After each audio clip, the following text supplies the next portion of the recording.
दोस्तों, पाकिस्तान और West Indies के माबेन पहले टी20 मैच का नतीजा आ गया है। दौरान मैच क्या कुछ हुआ, मुख्तसर वीडियो आखिर तक लाजमी देखिए। आपको बताते चले, आज वेस्ट इंडीज और पाकिस्तान के माबेन पहला टी20 मैच अख्तिताम पजीर हो गया। जहां पर पाकिस्तानी बल्लेबाजों की बात करें तो पाकिस्तानी बल्लेबाजों ने मुकर्ररा 20 ओवर्स में 178 रन बनाए और उनके 6 खिलाड़ी आउट हो गए थे। पाकिस्तान की जानिब से साहिबजादा फरहान 14 रन बनाकर आउट हुए, फ़खर जमान 28, हसन नवाज 24, मोहम्मद नवाज 9, सलमान अली आगा 11, फ़हीम अशरफ 15 और मोहम्मद हारिस आखिरी लम्हात में आए और सिर्फ एक गेंद का सामना किया। उन्होंने छक्का लगाया और वो नॉट आउट रहे। जबकि साइम अयूब की जितनी तारीफ की जाए वो कम है। साइम अयूब ने क्रिस गेल की याद ताज़ा कर दी। साइम अयूब ने बहुत ही लाजवाब बल्लेबाजी का मुजाहरा किया।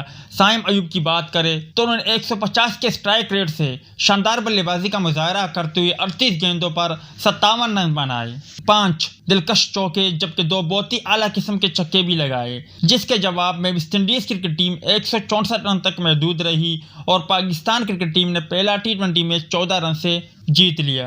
पाकिस्तान की जानिब से मोहम्मद नवाज ने 3 खिलाड़ियों को आउट किया। साइम अयूब ने शानदार गेंदबाजी का मुजाहरा करते हुए 2 खिलाड़ियों को आउट किया, जबकि सुफियान वकीम और शाहीन अफरीदी ने एक खिलाड़ी को आउट किया। और साइम अयूब को शानदार बल्लेबाजी और गेंदबाजी का मुजाहरा करने पर मैन ऑफ द मैच का अवार्ड भी दिया गया।